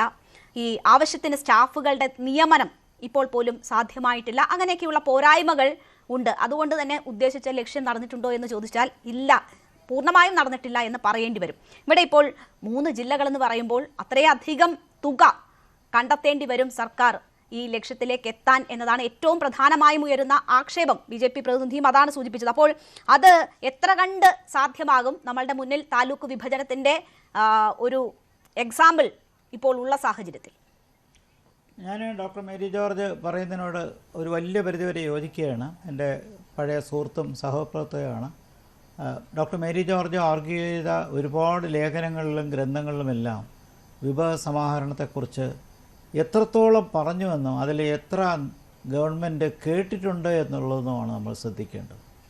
സാമ്പത്തിക വിദഗ്ധ എന്നുള്ള നിലയിൽ അവർ നൽകിയ സംഭാവനകൾ, ഈ പ്രത്യേകിച്ച് ഇത്തരം കാര്യങ്ങളിൽ പറയുന്ന റിസോഴ്സ് മൊബിലൈസേഷൻ, അത് വേണ്ട രീതിയിൽ ചെയ്യാതിരിക്കുകയും പ്രത്യേകിച്ച് സമ്മർദ്ദ ഗ്രൂപ്പുകളുടെ ശക്തിയും മറ്റും ഉള്ളതുകൊണ്ട് അവരെയൊന്നും പലപ്പോഴും ടാക്സിൻ്റെ ഇതിനകത്ത് കൊണ്ടുവരാതിരിക്കുകയും ചെയ്യുന്നിടത്തോളം കാലം കടത്തിലോടുന്ന ഒരു ഭരണ സംവിധാനമാണ് കഴിഞ്ഞ എത്രയോ കാലമായിട്ട് വന്നത്. ഇതിനൊരു മാറ്റം വരാൻ ഇപ്പോഴത്തെ സാഹചര്യത്തിൽ ഗവൺമെൻറ് തയ്യാറെടുക്കുമെങ്കിൽ അത് നല്ല ലക്ഷണമാണെന്ന് ഞാൻ പറയും. പക്ഷെ അത് ആ നിലയ്ക്ക് ഗവൺമെൻറ് സാമ്പത്തിക ശക്തി വളർത്തുന്നതിന് മുമ്പ് മറ്റൊരു അധിക ചെലവിലേക്ക് പോകുന്നതിനെയാണ് ഇവിടെ നമ്മളൊക്കെ വിമർശിച്ചത്. അപ്പോൾ വിഭവ സമാഹരണം ശരിയാക്കി കേരളത്തിൻ്റെ എക്കോണമി ശരിയാക്കി എടുത്ത് ആ വരുമാനത്തിൻ്റെ പശ്ചാത്തലത്തിൽ ഇത് ചെയ്യുന്നതിന് ആരും എതിർക്കില്ല. കാരണം ഇന്ത്യ തുടങ്ങിയ കാലഘട്ടത്തുണ്ടായിരുന്ന 400 ചില്ലുവാനും ജില്ലകളാണ്. ഇപ്പോൾ അത് ഇരട്ടിയായി 802. അപ്പോൾ ജനസംഖ്യ മാത്രമല്ല എന്നുള്ളത് വളരെ ശരിയാണ്. ഇപ്പോൾ ചെറിയ സംസ്ഥാനങ്ങളുടെ എണ്ണം നോക്കിയാൽ അതിൽ 8ാമത്തെ ചെറിയ സംസ്ഥാനമാണ്. എന്ന് പറഞ്ഞാൽ ചെറുതിൽ നിന്ന് വലുതിലേക്ക് പോകുമ്പോൾ കേരളം വരുന്നത്. അപ്പോൾ ഇതിനകത്ത് ഏറ്റവും ചെറിയ സിറ്റി സ്റ്റേറ്റ് പോലെ കാണുന്ന ഉദാഹരണമായിട്ട് ഗോവയ്ക്ക് 2 ജില്ലകളേ ഉള്ളൂ. അപ്പോൾ നമുക്ക് താരതമ്യം ചെയ്യുന്നതിൽ ഒരുപക്ഷെ പരിധിയുണ്ട്. കാരണം ഞാൻ നേരത്തെ ബസ്താർ ജില്ലയെക്കുറിച്ച്, മധ്യപ്രദേശിനെ കുറിച്ച് പറഞ്ഞു. അതേപോലെ ഇന്ത്യയിൽ പ്രധാനപ്പെട്ട വലിയ ജില്ലകൾ ഒരുപാടുണ്ട്. ചില വലിയ ജില്ലകൾക്ക് സാമ്പത്തിക ശക്തി ഉണ്ടാക്കിയിട്ടുണ്ട്, എന്നാൽ ചില ചെറിയ ജില്ലകൾക്ക് സാമ്പത്തിക പുരോഗതി വരുന്നുമില്ല. അപ്പോൾ അവിടുത്തെ ടെറൈൻ, അതേത് ഫിസിക്കൽ ബാക്ക്ഗ്രൗണ്ടിലാണ് നിൽക്കുന്നത്, അവിടെ ഉള്ള കാർഷിക വിഭവ സമാഹരണം, അതെത്രത്തോളം വികേന്ദ്രീകരിച്ച് വിഭവ സമാഹരണം നടത്താൻ കഴിഞ്ഞു, ഇങ്ങനെ ഒത്തിരി കാര്യങ്ങളുണ്ട്. കേരളം അങ്ങനെയല്ല, ഒരു ചെറിയ സംസ്ഥാനമാണെങ്കിലും നമ്മുടെ നെറ്റ്വർക്ക് വളരെ സ്ട്രോങ് ആണ്. അതുകൊണ്ട് തന്നെ കമ്മ്യൂണിക്കേഷനും വളരെ ശക്തമാണ്. അതുപോലെ ഒരു സെമി അർബൻ ക്യാരക്ടർ നമുക്കുണ്ടെന്നുള്ളത് നമുക്ക് എല്ലാവർക്കും അറിയാം. അതിന് ഗൾഫ് പണം ഉൾപ്പെടെ പല കാരണങ്ങൾ അതിന് കാരണമാക്കിയിട്ടുണ്ട്. അപ്പോൾ അങ്ങനെയുള്ള പശ്ചാത്തലമുള്ള ഒരു സംസ്ഥാനത്ത് എന്തുകൊണ്ട് വിഭവ സമാഹരണം ശക്തമാകുന്നില്ല? ഗവൺമെൻറ്റിൻ്റെ സാമ്പത്തിക ശക്തി നന്നാകാതെ വീണ്ടും കൂടുതൽ കടക്കണിയിലേക്ക് പോകുന്നൊരു സാഹചര്യം വരരുത്. അത്തരം സാമ്പത്തിക പശ്ചാത്തലം നന്നാക്കിയെടുക്കാൻ വേണ്ട റെക്കമെൻഡേഷൻസൊക്കെ ഇവിടെ സാമ്പത്തിക വിദഗ്ധരൊക്കെ പറയുമ്പോൾ അതൊന്നും പരിഗണിക്കാതിരിക്കുകയും കൂടുതൽ അധിക ചിലവ് വരുത്തുന്നതിനാണ് ഈ വിമർശനം വരുന്നത്.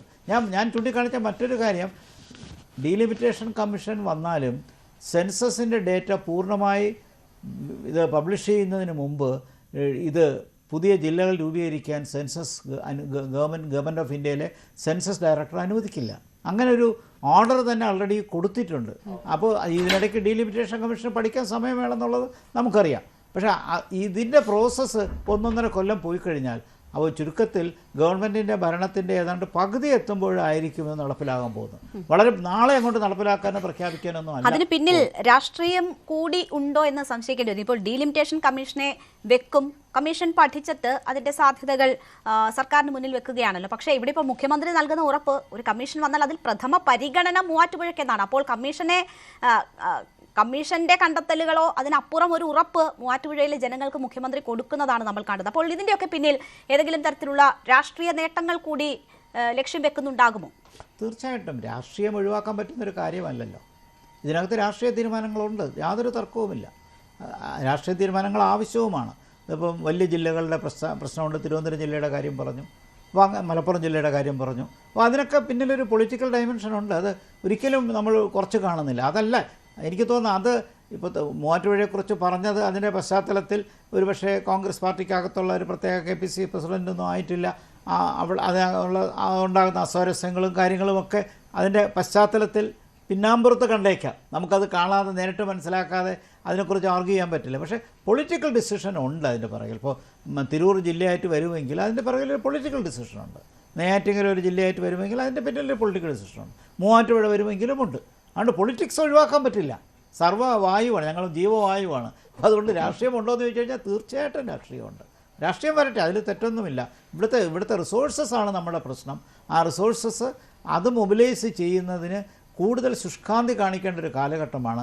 അതാണ് ഇപ്പോഴത്തെ ഏറ്റവും പ്രധാനപ്പെട്ട ആവശ്യം. അങ്ങനെ വരുമ്പോൾ ആ സാഹചര്യം വന്നു കഴിഞ്ഞാൽ, സാമ്പത്തിക ശക്തി ഉണ്ടായിക്കഴിഞ്ഞാൽ തീർച്ചയായിട്ടും ജില്ലകൾ വരുന്നതിന് യാതൊരു എതിർപ്പുമില്ല. കാരണം വികേന്ദ്രീകരണം ഇന്നത്തെ ജനാധിപത്യത്തിൻ്റെ ഏറ്റവും പ്രസക്തമായ ആവശ്യമാണ്. അത് താലൂക്കുകളായിട്ട് മാറുകയും അതിൻ്റെ താഴെയുള്ള ഭരണമൊക്കെ വരുമ്പോൾ തീർച്ചയായിട്ടും കൂടുതൽ ഓപ്പർച്യൂണിറ്റീസ് വരും. അതനുസരിച്ച് ഒരു ഉദാഹരണം പറയാം. ദേശീയ നയത്തിൽ തന്നെ പറഞ്ഞിട്ടുള്ളതാണ് ഒരു ജില്ലയ്ക്ക് ഒരു മെഡിക്കൽ കോളേജ്. അപ്പോൾ ആരോഗ്യരംഗത്ത് മെഡിക്കൽ കോളേജ് വളരെ പ്രധാനപ്പെട്ട കാര്യമാണ്. അപ്പോൾ നമുക്ക് സമീപകാലത്താണ് കഷ്ടിച്ച് കാസർഗോഡ് ജില്ലയ്ക്ക് ഒരു മെഡിക്കൽ കോളേജ് കിട്ടിയത്. അതിൻ്റെ അവസ്ഥയെക്കുറിച്ച് ഞാൻ പറയുന്നില്ല. ഇടുക്കിയിലെ അവസ്ഥ നമുക്കറിയാം.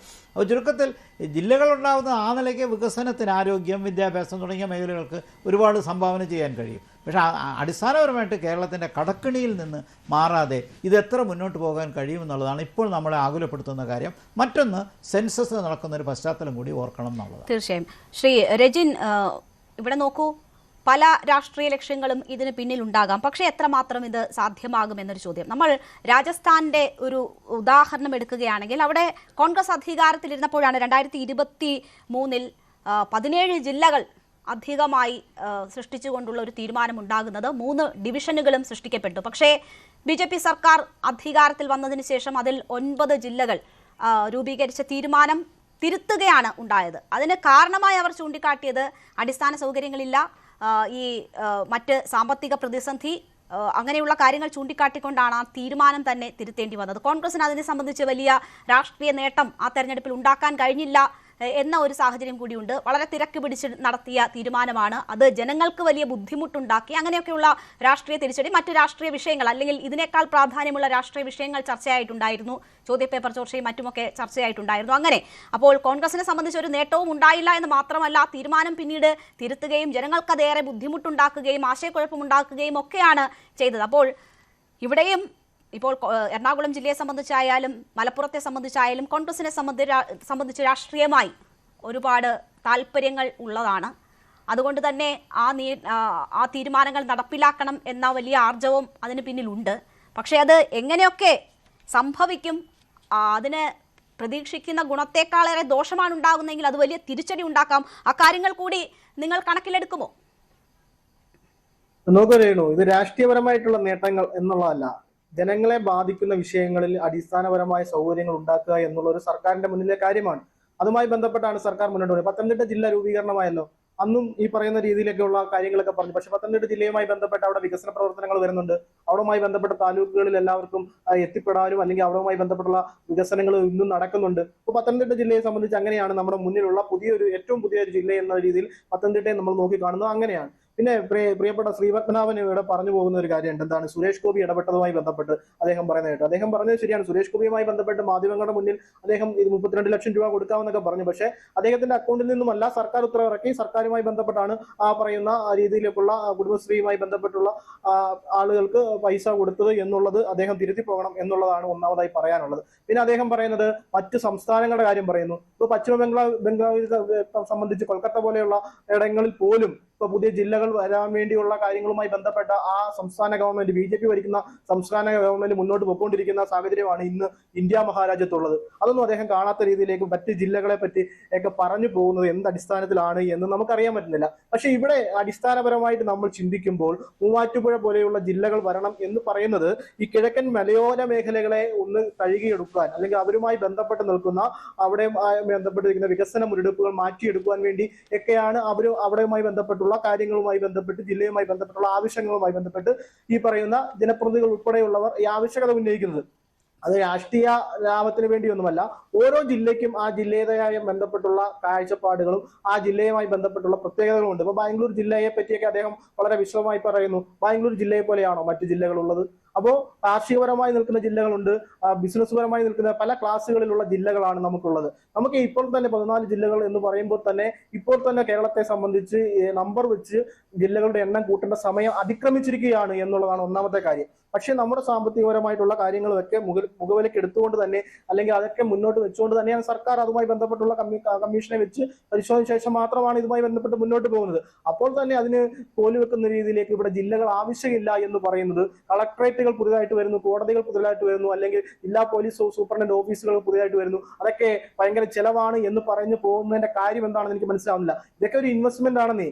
ഈ പറയുന്ന പുതിയ കളക്ടറേറ്റുകൾ വരുന്നതായാലും പുതിയ ഈ പറയുന്ന കമ്മീഷൻ ഓഫീസുകളൊക്കെ വരുന്നതായാലും സർക്കാരിനെ സംബന്ധിച്ച്, അല്ലെ ജനങ്ങളെ സംബന്ധിച്ച് കൂടുതൽ ഫയലുകൾ നീങ്ങുകയും അവരുടെ കാര്യങ്ങൾ നടപ്പിലാക്കുകയും കൂടുതൽ സമയക്രമമായി പ്രവർത്തനങ്ങൾ നടക്കുകയൊക്കെ ചെയ്യും. അത് സർക്കാരിനെ സംബന്ധിച്ച് അത് ഇൻവെസ്റ്റ്മെന്റ് തന്നെയാണ്. അത് മനസ്സിലാക്കാത്ത രീതിയിലേക്ക് എല്ലാം ചെലവാണ് എന്ന് പറഞ്ഞു പോകുന്നിടത്താണ് ഈ പറയുന്ന പ്രശ്നങ്ങൾ നിൽക്കുന്നത് എന്ന് പറയുന്നത്. അതാണ് പുതിയ ജില്ല എന്ന് പറയുമ്പോൾ തന്നെ നമുക്ക് മനസ്സിലാകുന്നത്, ഈ പറയുന്ന ഞാൻ ആദ്യം സൂചിപ്പിച്ചതുപോലെ ഈ പറയുന്ന കേന്ദ്ര സ്കീമുമായി ബന്ധപ്പെട്ടുള്ള വികസന പ്രവർത്തനങ്ങൾ, അത് എന്തൊക്കെ പറഞ്ഞാലും അതെല്ലാം വരുന്നത് കളക്ടറേറ്റ് മുഖേന അല്ലെ കളക്ടർ മുഖേനയാണ്.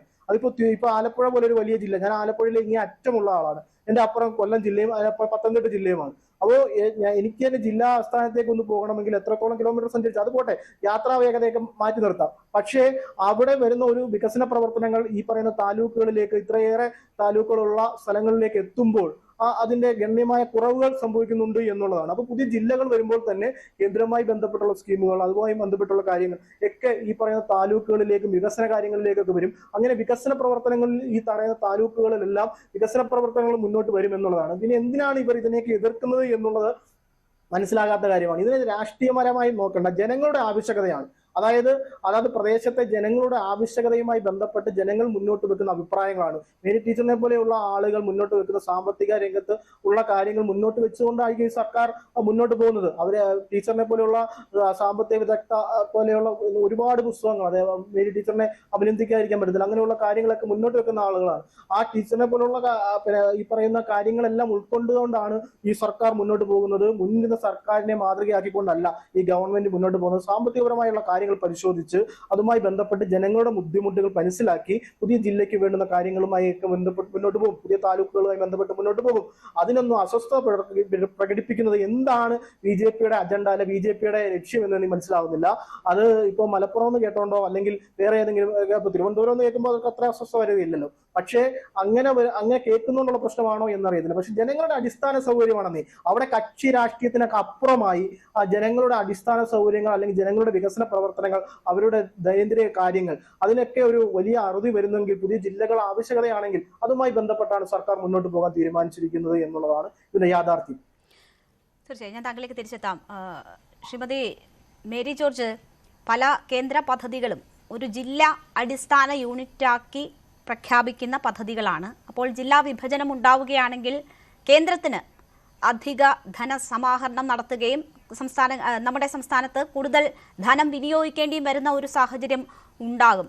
അപ്പോൾ കേരളം ഇങ്ങനെ ഒരു തീരുമാനമെടുക്കുകയാണെങ്കിൽ അതിന്റെ ബാധ്യതയിൽ ഒരു ഭാഗം കേന്ദ്ര സർക്കാർ കൂടി വഹിക്കേണ്ടി വരും. അതാണോ BJP പ്രതിനിധി ഉൾപ്പെടെ ആ തീരുമാനത്തിനെതിരെ രംഗത്ത് വരുന്നതിനൊരു പ്രധാന കാരണം? എന്താണ് താങ്കൾ നോക്കിക്കാണുന്നത്? കേന്ദ്രവിഹിതം കൂടുതൽ കാര്യക്ഷമമായി നമ്മുടെ പ്രാദേശിക ഇടങ്ങളിലേക്ക് എത്തിക്കാൻ വളരെ സഹായകമാകുമോ ഈ ജില്ലാ വിഭജനം നടക്കുകയാണ് എങ്കിൽ? തീർച്ചയായിട്ടും രേണുക. കാരണം എന്താണെന്ന് വെച്ചാൽ കേന്ദ്രമാകട്ടെ സംസ്ഥാനമാകട്ടെ ജനങ്ങളുടെ ക്ഷേമത്തിനു വേണ്ടി ചെലവഴിക്കുന്ന പണം എന്ന് പറയുന്നത് ആരുടെയും വീട്ടിൽ നിന്ന് കൊണ്ടുവരുന്നതല്ല, ഭരണാധികാരികളുടെ. ഈ നാട്ടിലെ സമസ്ത ജനങ്ങളുടെയും നികുതി പണം, നികുതിയേതര വരുമാനമാകട്ടെ നികുതി വരുമാനമാകട്ടെ, ഏറ്റവും ദരിദ്രൻ തൊട്ട് ഏറ്റവും ധനികൻ വരെ കൊടുക്കുന്ന നികുതിയിൽ നിന്നാണ് ഈ പണം സമാഹരിക്കുന്നത്. നികുതിയിൽ നിന്ന്, അതുപോലെ നികുതിയേതര രീതിയാണെങ്കിലും സമസ്ത ജനങ്ങളിൽ നിന്നും പിരിക്കുന്ന പണമാണ്. അപ്പോ കേന്ദ്രം ചെലവഴിക്കുന്ന എങ്ങനെ, സംസ്ഥാനം ചെലവഴിക്കുന്ന എങ്ങനെ എന്നൊന്നും ആരും പരിതപിക്കുകയോ ചെയ്തിട്ട് കാര്യമില്ല. അതായത് ജനങ്ങൾ വോട്ട് ചെയ്ത് ഭരണത്തിലേറ്റുന്ന സർക്കാരുകൾ, കേന്ദ്ര സർക്കാരാകട്ടെ സംസ്ഥാന സർക്കാരാകട്ടെ, ആ സർക്കാരുകളുടെ ഉത്തരവാദിത്തം ജനക്ഷേമമാണ്. അപ്പൊ ജനക്ഷേമകരമായ പ്രവർത്തനങ്ങൾ ഒരു സങ്കുചിതത്വവും കൂടാതെ, രാഷ്ട്രീയ പരിഗണന കൂടാതെ, ജാതി മത വ്യത്യാസങ്ങളൊന്നും കൂടാതെ നിർവഹിക്കുകയാണ് വേണ്ടത്. ഇപ്പൊ ഇവിടുത്തെ നമ്മൾ ഈ 3 ജില്ലകളെ കൂടുതലായിട്ട് ഉണ്ടാക്കുന്നതിനെ പറ്റി പറയുമ്പോൾ ഒരു കാര്യം ശ്രദ്ധിക്കണം. ഇന്ത്യയിലെ സംസ്ഥാനങ്ങളിൽ രണ്ടാമത്തെ ഏറ്റവും ഡെൻസിറ്റി ഓഫ് പോപ്പുലേഷൻ ഉള്ള സംസ്ഥാനമാണ് കേരളം. ഡെൻസിറ്റി, അതായത് ഒരു സ്ക്വയർ കിലോമീറ്ററിൽ ഏറ്റവും കൂടുതൽ ജനങ്ങൾ താമസിക്കുന്ന സംസ്ഥാനം വെസ്റ്റ് ബംഗാളാണ്. വെസ്റ്റ് ബംഗാൾ കഴിഞ്ഞാല് രണ്ടാമത്തെ ഡെൻസിറ്റി ഏറ്റവും കൂടുതലുള്ള സംസ്ഥാനമാണ് കേരളം. 2011 സെൻസസ് അനുസരിച്ച്, അതിനുശേഷമുള്ള സെൻസസ് ഇതുവരെ വന്നിട്ടില്ല. ഈ 2011 സെൻസസ് അനുസരിച്ച് 850-ലധികമാണ് ഒരു സ്ക്വയർ കിലോമീറ്ററിൽ താമസിക്കുന്ന ജനങ്ങളുടെ സംഖ്യ. അപ്പോൾ നമുക്കറിയാം ഈ 14 ജില്ലകളിലായിട്ടാണ് 3,57,00,000 ജനങ്ങൾ പാർക്കുന്നത്. അപ്പൊ ശ്രീ പത്മനാഭൻ പറഞ്ഞത് എന്തുമാകട്ടെ, എത്ര കോടി ജനമുള്ള ജില്ലകൾ ഉണ്ടായിരിക്കാം ഓൾ ഇന്ത്യ തലത്തില്, അത് നമ്മൾ നോക്കേണ്ടതില്ല. ഒരു ഡിസ്ട്രിക്റ്റിനകത്ത് എണ്ണം, അതായത് ഒരു സ്ക്വയർ കിലോമീറ്ററിൽ ഇത്ര ഡെൻസിറ്റി ഉള്ള ഒരു സംസ്ഥാനത്ത് ഒരുപാട് ജനങ്ങളെ നോക്കി അവരുടെ അവർക്ക് സേവനം ചെയ്യുക എന്നുള്ളത് വലിയ ബുദ്ധിമുട്ടുള്ള കാര്യം തന്നെയാണ്. അപ്പൊ അങ്ങനെയുള്ള സാഹചര്യത്തിൽ ഇപ്പൊ ഉദാഹരണത്തിന് നമ്മൾ ഇന്നലെ തന്നെ കണ്ടു, അടിമലത്തുറയിൽ നിന്ന് ഒരു രോഗിയെ, പനി പിടിച്ച ഒരു രോഗിയെ മൈലുകളോളം അതായത് ഒരു ഇത് കെട്ടി അതിലെടുത്ത് പുഴയിലൂടെയൊക്കെ നീന്തി കൊണ്ടുപോകുന്ന അവസ്ഥ, അത് കാണുമ്പോ കേരളം പോലെ ഹ്യൂമൻ ഡെവലപ്മെന്റ് ഇൻഡെക്സിലൊക്കെ 1ാം സ്ഥാനത്ത് നിൽക്കുന്ന ഒരു സംസ്ഥാനത്തിന് ലജ്ജ തോന്നേണ്ടതാണ്. അപ്പൊ അങ്ങനെ പാർശ്വവൽക്കരിക്കപ്പെട്ടിരിക്കുന്ന മേഖലകളിലേക്ക് വികസനം എത്തിച്ചേരണമെങ്കിൽ ഈ 3 ജില്ലകൾ കൂടി ഉണ്ടാകുന്നത് അനിവാര്യമാണ്. അവിടെ താമസിക്കുന്നത് ചിലപ്പോ ST വിഭാഗത്തിൽപ്പെട്ടവരാകാം, SC വിഭാഗത്തിൽപ്പെട്ടവരാകാം, ആരുമാകട്ടെ അവര് ഈ ഡെമോക്രസിയിലെ, കേരള ഡെമോക്രസിയിലെ ജനങ്ങളാണ്. അവർക്ക് ഒരേ പ്രാധാന്യം കൊടുക്കണം. അതുപോലെ ഈ വിഭവ സമാഹരണത്തെ പറ്റി ആദ്യം പൂണ്ടല്ലോ. ഇപ്പൊ ഈ ഗവൺമെന്റ് വളരെ ശക്തമായ ഒരു നിലപാടാണ് വിഭവ സമാഹരണത്തിന് വേണ്ടി കണ്ടെത്തിയിരിക്കുന്നത്. അതായത് ശമ്പള പരിഷ്കരണം 5 വർഷം വേണ്ട, 10 വർഷത്തിലൊരിക്കൽ മതിയെന്ന്. അവിടെ വിഭവം സമാഹരിക്കുകയല്ല, ചെലവ് ചുരുക്കുകയാണ് ചെയ്യുന്നത്. 10 വർഷത്തിലൊരിക്കൽ ശമ്പള പരിഷ്കരണം മതി എന്ന് വിചാരിക്കുന്നത് തീർച്ചയായിട്ടും ബഹുമാനപ്പെട്ട മുഖ്യമന്ത്രി ആദ്യം പറഞ്ഞതുപോലെ ഒരു വിസ്മയമാണ്. ഒരിക്കലും സർക്കാർ ജീവനക്കാരോ പെൻഷൻകാരോ പ്രതീക്ഷിക്കാത്ത ഒരു വിസ്മയം. പക്ഷേ എന്നെ പോലെയുള്ള പെൻഷൻകാര് ആവശ്യപ്പെടുന്നത് അത് തന്നെയാണ്. കാരണം ഈ കിട്ടുന്നവരുടെ കയ്യിലേക്ക് കൂടുതൽ എറിഞ്ഞു കൊടുക്കുകയല്ല ഒരു സർക്കാരിന്റെ ധർമ്മം. കിട്ടാത്തവരുടെ കയ്യിലേക്ക് എങ്ങനെ പണം എത്തിക്കും എന്ന് കണ്ടുപിടിക്കുക, കിട്ടാത്തവർക്ക് സേവനം കിട്ടാത്തവർക്ക് എങ്ങനെ സേവനം എത്തിച്ചു കൊടുക്കാം, ഇതൊക്കെ ആയിരിക്കണം ഒരു തെരഞ്ഞെടുക്കപ്പെട്ട ഗവൺമെന്റിന്റെ യഥാർത്ഥ അജണ്ട. ആ അജണ്ടയോടുകൂടി പോകുന്നത് കൊണ്ടാണ് ഇങ്ങനെ ഒരു തീരുമാനമെടുക്കാൻ മുഖ്യമന്ത്രിയെ പ്രേരിപ്പിച്ചത്. തീർച്ചയായും ശ്രീ പത്മനാഭൻ, നോക്കൂ, ആ ഉത്തരവാദിത്വം തെരഞ്ഞെടുക്കപ്പെട്ട കേന്ദ്ര സർക്കാരിനും ഉണ്ട്. ഇപ്പോൾ എറണാകുളം നഗരത്തിലിരിക്കുന്ന ഒരാൾ നൽകുന്ന അതേ നികുതി തന്നെയാണ് മൂവാറ്റുപുഴയിലിരിക്കുന്ന മനുഷ്യരും പൗരന്മാരും നൽകുന്നത്. അപ്പോൾ അവർക്ക് മെച്ചപ്പെട്ട സേവനം ഉറപ്പാക്കാനുള്ള ബാധ്യത എന്ന് പറയുന്നത് കേന്ദ്ര സർക്കാരിൻ്റേത് കൂടിയാണ്. അപ്പോൾ അതിന് ജില്ലാ വിഭജനമാണ് ഒരു മാർഗമെങ്കിൽ അത് സംഭവിക്കട്ടെ എന്ന അനുകൂല സമീപനമല്ലേ കേന്ദ്ര സർക്കാർ അല്ലെങ്കിൽ കേന്ദ്രത്തെ നയിക്കുന്ന BJP എന്ന രാഷ്ട്രീയ പാർട്ടി കൂടി സ്വീകരിക്കേണ്ടത്? അങ്ങനെ മെച്ചപ്പെട്ട ഭരണം നമ്മളുടെ പ്രാദേശിക ഇടങ്ങളിലേക്ക് കൂടി എത്തി അവർക്കും മെച്ചപ്പെട്ട ഈ ജീവിത സാഹചര്യങ്ങൾ ഒരുങ്ങുന്നതിനൊപ്പം നിൽക്കുകയല്ലേ BJP യഥാർത്ഥത്തിൽ ചെയ്യേണ്ടത്? ഈ വികസനം ഉറപ്പുവരുത്താൻ ജില്ലകളുടെ എണ്ണം കൂട്ടുകയല്ല വേണ്ടത്. ശമ്പളം വാങ്ങുന്ന സർക്കാർ ഉദ്യോഗസ്ഥന്മാരുടെ എണ്ണം കൂട്ടുകയല്ല വേണ്ടത്. വികസനം ഉറപ്പുവരുത്താൻ നല്ല റോഡ് ഉണ്ടാക്കണം, നല്ല പാലങ്ങൾ ഉണ്ടാക്കണം. ഗ്രാമീണ മേഖലയിൽ, മലയോര മേഖലയിൽ, ആദിവാസി മേഖലയിൽ നല്ല റോഡുകളും നല്ല പാലങ്ങളും സർക്കാർ ആശുപത്രികളും ഉണ്ടാക്കണം. ആ ആശുപത്രികളിൽ ഡോക്ടർമാരും മരുന്നുകളും ഉണ്ട് എന്ന് ഉറപ്പുവരുത്തണം. നല്ല സ്കൂൾ ബിൽഡിങ്ങുകൾ ഉണ്ടാക്കണം. ഉൾപ്രദേശങ്ങളിൽ, മലയോര മേഖലയിൽ, ഗ്രാമീണ മേഖലയിൽ നല്ല സ്കൂൾ ബിൽഡിങ്ങുകൾ ഉണ്ട് എന്ന് ഉറപ്പുവരുത്തണം. അവിടെ പഠന സൗകര്യങ്ങൾ ഏർപ്പെടുത്തണം. അവിടെ സ്മാർട്ട് ക്ലാസും മറ്റ് സംവിധാനങ്ങളും ഏർപ്പെടുത്താൻ നോക്കണം. അതോടൊപ്പം നമ്മുടെ ശാസ്ത്ര സാങ്കേതിക വിദ്യയുടെ ഉപയോഗം പരമാവധി വർദ്ധിപ്പിക്കണം. ഇതിനെല്ലാത്തിനുപരിയുമായി സംസ്ഥാനത്തിന്റെ വരുമാനം വർദ്ധിപ്പിക്കണം. സംസ്ഥാനത്തിന്റെ വരുമാനം വർദ്ധിപ്പിക്കാൻ എന്ത് നടപടിയാണ് എടുത്തത് എന്നുള്ളതാണ് വിഷയം. 5 സംസ്ഥാനങ്ങൾ, കേരളം, രാജസ്ഥാൻ, പഞ്ചാബ്, അതുപോലെ തന്നെ ആന്ധ്രാപ്രദേശ്, അതുപോലെ തന്നെ ഈ പറഞ്ഞ വെസ്റ്റ് ബംഗാൾ, ഈ 5 സംസ്ഥാനങ്ങൾ ഇന്ത്യയിൽ ഏറ്റവും സാമ്പത്തിക പ്രതിസന്ധി നേരിടുന്ന സംസ്ഥാനങ്ങളാണ്. ഈ സംസ്ഥാനങ്ങൾ ഇനി അങ്ങോട്ട് ചെലവ് കൂട്ടുകയല്ല വേണ്ടത്, വരുമാനം വർദ്ധിപ്പിക്കുക വേണ്ടത്. കേരളം ഈ സാമ്പത്തിക വർഷം എടുക്കേണ്ട കടത്തിന്റെ പകുതി 4.5 മാസം കൊണ്ട് എടുത്തു കഴിഞ്ഞു.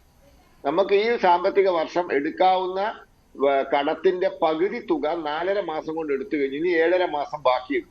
അപ്പൊ വരുമാനം വർദ്ധിപ്പിക്കുകയും അടിസ്ഥാന സൗകര്യങ്ങളിൽ കൂടുതൽ പ്രാധാന്യം കൊടുത്ത് റോഡ്, ആശുപത്രി, സ്കൂള് എന്നിവ ഇവിടെ സൗകര്യങ്ങൾ വർദ്ധിപ്പിക്കാനും അതോടൊപ്പം ശാസ്ത്ര സാങ്കേതിക വിദ്യ, പ്രത്യേകിച്ച് IT മേഖല ഉപയോഗിച്ച് ആളുകൾക്ക്, ഞാൻ പറഞ്ഞില്ല, ഞാൻ 10 കൊല്ലം വില്ലേജ് ഓഫീസിൽ പോയിട്ടില്ല നികുതി അടയ്ക്കാൻ. കാരണം ഓൺലൈനാണ് അടയ്ക്കൽ. അത് ഓൺലൈൻ സംവിധാനം പിന്നെ എന്തിനാ ഉണ്ടാക്കിയത് ഈ രാജ്യത്ത്?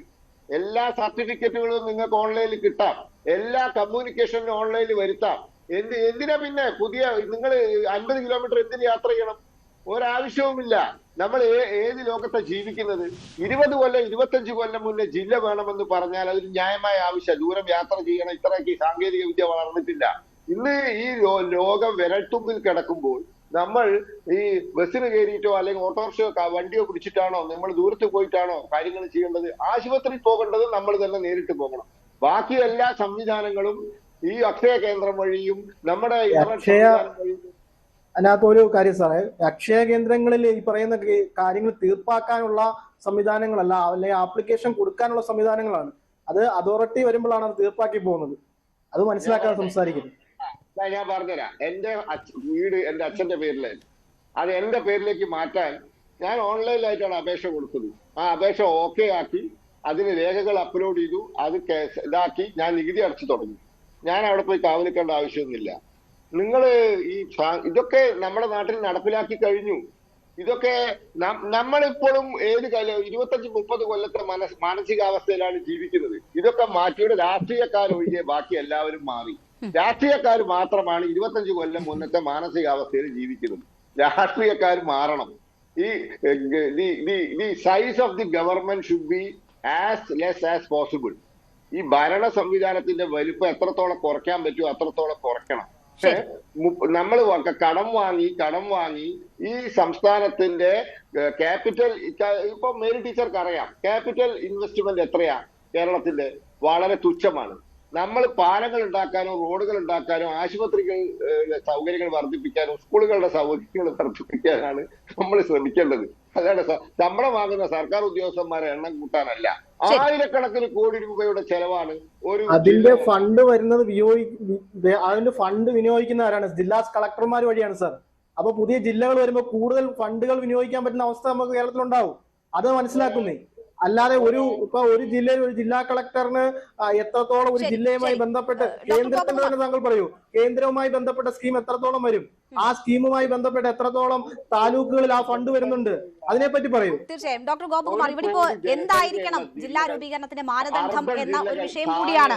കാരണം ഈ യാത്രാ സൗകര്യം അല്ലെങ്കിൽ ജനങ്ങൾക്ക് യാത്ര ചെയ്യുന്ന ബുദ്ധിമുട്ട് എന്നതാണെങ്കിൽ ഈ പറഞ്ഞ പോലെ ഡീസെൻട്രലൈസേഷൻ ഉണ്ട്, നമ്മൾ ഇ ഗവേണൻസിൽ വളരെ മുന്നിലുള്ള സംസ്ഥാനമാണ്. അതൊക്കെ കൊണ്ട് ഈ സാങ്കേതിക വിദ്യ ഇത്രയധികം വികസിച്ച സാഹചര്യത്തിൽ നമുക്ക് അങ്ങനെ പരിഹരിക്കാവുന്നതല്ലേ ആ ജനങ്ങളുടെ ബുദ്ധിമുട്ട് എന്ന വളരെ പ്രസക്തമായ ഒരു ചോദ്യമുണ്ട്. അതിനപ്പുറം ജനസംഖ്യ വർധനവ് എന്നതായിരിക്കണമോ മാനദണ്ഡം? അങ്ങനെ കേന്ദ്രാവിഷ്കൃത പദ്ധതികൾ അങ്ങനെയുള്ള കാര്യങ്ങളാണോ ഇതിനൊരു മാനദണ്ഡമാകേണ്ടത്? എന്താണ് താങ്കളുടെ അഭിപ്രായം? അല്ല, ജനസംഖ്യ ഘടകം മാത്രമല്ല, അതും പോരാഞ്ഞിട്ട് അങ്ങനെ നോക്കിയാൽ കേരളം ഒരു ദുർബല നിലപാടിലേക്ക് പോകേണ്ടി വരും. അതിൻ്റെ ഏറ്റവും നല്ല ഉദാഹരണമാണ് ഈ മണ്ഡല പുനർനിർണ്ണയം വരുമ്പോൾ സംസ്ഥാനങ്ങളിലെ പാർലമെൻറ്റിൻ്റെയും അസംബ്ലിയുടെയും സീറ്റുകളുടെ എണ്ണം വർദ്ധിപ്പിക്കുമ്പോൾ ആനുപാതികമായിട്ടാണെങ്കിലും അല്ലെങ്കിലും കേരളം എപ്പോഴും ഒരു തിരിച്ചടിയിലാണ് വരുന്നത്. അപ്പോൾ അതുകൊണ്ട് വെറും ജനസംഖ്യ അല്ല, അത് പറയുന്നത് ശരിയല്ല. ജില്ലകൾ വരുന്നത് ജനസംഖ്യാടിസ്ഥാനത്തിൽ മാത്രമാകരുത്. ആ ഒരു കൗണ്ടിൻ്റെ കോൺട്രഡിക്ഷൻ ഇവിടെ പലരും പറഞ്ഞല്ലോ, 1 കോടി ജനങ്ങളുള്ള ജില്ലകളെ ചൂണ്ടിക്കാണിച്ചല്ലോ. അപ്പോൾ അതല്ല ഘടകം. ജനസംഖ്യ മാത്രമല്ല, ഫെസിലിറ്റീസ്, ഫിസിക്കൽ ഫെസിലിറ്റി, ഭൗതികമായ സാഹചര്യങ്ങൾ, ജനങ്ങൾക്ക് നൽകുന്ന സർവീസസ്, അതിപ്പോൾ റോഡിൻ്റെ കാര്യമാണെങ്കിലും തുറമുഖങ്ങളുടെ കാര്യമാണെങ്കിലും ആശുപത്രികളുടെ കാര്യമാണെങ്കിലും വിദ്യാഭ്യാസ സ്ഥാപനങ്ങളുടെ കാര്യത്തിലാണെങ്കിലും അതിൻ്റെ അക്സസിബിലിറ്റിയാണ് ഇവിടെ പറയേണ്ടത്. ഇപ്പോൾ കേരളത്തിനകത്ത് ഈ വയനാട്, ഇടുക്കി തുടങ്ങിയ പിന്നോക്കാവസ്ഥയിൽ നിൽക്കുന്ന, പാലക്കാടും ചില മേഖലകളുൾപ്പെടെ പിന്നോക്കാവസ്ഥയിൽ നിൽക്കുന്ന ഒത്തിരി മേഖലകളുണ്ട്. അവിടെയാണ് ഡോക്ടർ മേരി ജോർജ് ചൂണ്ടിക്കാണിച്ച പോലെ ആൾക്കാരെ ഇങ്ങനെ കടത്തി കൊണ്ടുവരാൻ, നടന്ന് കടലിൽ വെള്ളത്തിനിടയിൽ കൂടി നടന്ന് തലയിൽ പൊക്കിക്കൊണ്ട് നടക്കുന്ന അവസ്ഥ, അങ്ങനെയൊക്കെയുള്ള സാഹചര്യങ്ങളുള്ള മേഖല കേരളത്തിലുണ്ട് എന്നുള്ളത് വസ്തുതയാണ്. ഇവിടെ ഞാൻ ഓർക്കുന്നത്, വളരെ കാലം മുമ്പ് നമ്മുടെ രാഷ്ട്രപതിയായിരുന്ന ഡോക്ടർ അബ്ദുൽ കലാം പറയുന്നുണ്ടായിരുന്നു, ഈ റൂറൽ അർബൻ ഡിവിഷൻ നമുക്ക് ഇന്ത്യയിൽ വലിയൊരു പ്രശ്നമാണ്. ഗ്രാമീണ മേഖലയും നാഗരിക മേഖലയും ഇത് രണ്ടും ഓവർകം ചെയ്യണം എന്നുണ്ടെങ്കിൽ അതിന് വേണ്ടത് അദ്ദേഹം പറഞ്ഞൊരു point, PURA, provide urban facilities in rural areas. PURA ഇപ്പോൾ അത് കേന്ദ്ര ഗവൺമെൻറ്റൊക്കെ പിൽക്കാലത്ത് സ്മാർട്ട് സിറ്റി എന്നൊക്കെ പറഞ്ഞ് ഉള്ള ആശയങ്ങളൊക്കെ കൊണ്ടുവന്നിട്ടുണ്ട്. അപ്പോൾ വാസ്തവത്തിൽ കൂടുതൽ ഫിസിക്കൽ ഫെസിലിറ്റീസ് ഗ്രാമങ്ങളിൽ ഉൾപ്പെടെ മേഖലകളിൽ എത്തിച്ചു കൊടുക്കുക. അങ്ങനെ വരുമ്പോൾ ഈ അക്സസിബിലിറ്റി, വാസ്തവത്തിൽ നമ്മുടെ രാജ്യത്തിൻ്റെ അവസ്ഥ നോക്കിക്കഴിഞ്ഞാൽ കേരളത്തിൻ്റെ അക്സസിബിലിറ്റി താരതമ്യേന മെച്ചമാണ്. കാരണം കൊച്ചു സംസ്ഥാനമല്ലേ, ഇവിടെ നമുക്ക് എവിടെ റീച്ച് ചെയ്യാൻ പറ്റാത്തത്? അത്യാവശ്യം നമ്മളെല്ലാം കേരളത്തിലെല്ലാം സഞ്ചരിച്ചിട്ടുള്ള ആൾക്കാരല്ലേ. ഇപ്പോൾ നമുക്ക് പിന്നോക്കാവസ്ഥയിൽ വന്നതുകൊണ്ടാണല്ലോ വയനാട് ജില്ല വന്നത്, പത്തനംതിട്ട ജില്ല വന്നത്, കാസർഗോഡിൻ്റെ പശ്ചാത്തലത്തിലാണല്ലോ കണ്ണൂർ ജില്ല വിഭജിച്ച് കാസർഗോഡ് ഉണ്ടായത്. അപ്പോൾ 9 മുതൽ 14 വരെ എത്തി. അപ്പോൾ അതെല്ലാം അതിൻ്റെ പശ്ചാത്തലം നമുക്ക് നന്നായിട്ടറിയാം. അപ്പോൾ അതുകൊണ്ട് ജനസംഖ്യ മാത്രമല്ല ഘടകം. അപ്പോൾ കേരളത്തെ സംബന്ധിച്ചിടത്തോളം ജനസംഖ്യ വല്ലാണ്ട് വർദ്ധിക്കുന്നില്ല എന്ന് മാത്രമല്ല, 0 പോപ്പുലേഷൻ ഗ്രോത്ത് റേറ്റിലേക്ക് നമ്മളെത്തി. മറ്റ് സംസ്ഥാനങ്ങളൊക്കെ, ഉത്തർപ്രദേശ് ഉൾപ്പെടെയുള്ള സംസ്ഥാനങ്ങൾ നോക്കിയാൽ യൂറോപ്പിൽ എത്ര രാജ്യങ്ങളുടെ ഇരട്ടിയാണ് അവിടുത്തെ ജനസംഖ്യ എന്ന് നോക്കണം. അത് നോക്കിയാൽ നമ്മൾ തോറ്റുപോകും. കേരളത്തിന് പിന്നോക്കം തിരിച്ചടിയേ കിട്ടത്തുള്ളൂ. അത് മാത്രമല്ല, നീതി ആയോഗമൊക്കെ ജനസംഖ്യ പോപ്പുലേഷൻ കൗണ്ട് മാത്രം വെച്ച് കൊടുക്കുന്നതിനെ എതിർക്കുന്നവരാണ് നമ്മൾ. കാരണം അത് കേരളത്തിന് ഡിസഡ്വാൻറ്റേജാണ്. അപ്പോൾ അതുകൊണ്ട് താങ്കളുടെ ചോദ്യത്തിനുള്ള ഉത്തരവ് അതാണ്, ജനസംഖ്യ മാത്രമല്ല ഘടകം. ഗ്രാൻറ്റുകൾ വരുമ്പോൾ തീർച്ചയായിട്ടും ജില്ലാടിസ്ഥാനത്തിൽ പരിഗണിക്കുന്നുള്ള വസ്തുതയുണ്ട്. പക്ഷേ വെറും പോപ്പുലേഷൻ കൗണ്ട് വെച്ച് നോക്കിയാൽ അതിൻ്റെ റേഷ്യോയിൽ കേരളം വളരെ പിന്നോക്കാവസ്ഥയിലാണ്. കാരണം നമ്മുടെ പോപ്പുലേഷൻ കൺട്രോൾ നമ്മൾ വിജയിച്ചതാണ്. പിന്നെ ഏജിങ് പോപ്പുലേഷനാണ്. നമുക്കെല്ലാം അറിയാം, 22% ആൾക്കാർ 60 വയസ്സിന് മുകളിലുള്ള ഒരു ഗ്രേയിങ് സ്റ്റേറ്റാണ്, പ്രായമാകുന്നവരുടെ ഒരു സംസ്ഥാനമായിട്ട് മാറുകയാണ്. മറ്റ് പല സംസ്ഥാനങ്ങളും ഇപ്പോഴും വളരെ ഡെമോഗ്രാഫിക് ഡിവിഡൻഡ് വരുമ്പോൾ കേരളത്തിന് പോപ്പുലേഷൻ വളരുന്നില്ല. ശരി. അപ്പോൾ ജനസംഖ്യയും മാത്രവുമല്ല, പ്രാദേശിക ഇടങ്ങളിലേക്ക് കൂടുതൽ വികസനം എത്തിക്കുക, കൂടുതൽ ശക്തമായ ഇടപെടൽ സർക്കാർ സംവിധാനങ്ങളിൽ നിന്നുണ്ടാകാനുള്ള വഴിയൊരുക്കുക എന്നത് തന്നെയാണ്. എന്തായാലും എങ്ങനെ നീങ്ങുന്നു സർക്കാരിൻ്റെ ഈ വിഷയത്തിലുള്ള നടപടികൾ എന്നതുകൂടി നമ്മൾ നോക്കിക്കാണണം. എന്തായാലും ജില്ലാ വിഭജനം അനിവാര്യമോ എന്നതായിരുന്നു നമ്മൾ പ്രേക്ഷകരോടും ഇന്ന് ചോദിച്ച ചോദ്യം. അതേ എന്ന് പറയുന്നു 59% പേർ, അല്ല എന്ന് പറയുന്നത് 36% പേർ മാത്രം. നിഷ്പക്ഷമായ അഭിപ്രായം രേഖപ്പെടുത്തിയവർ 5%. വളരെ നന്ദി. ചർച്ചയിൽ പങ്കെടുത്ത എല്ലാ അതിഥികൾക്കും. പ്രൈം ഡിബേറ്റ് പൂർണ്ണമാകുന്നു. നമസ്കാരം.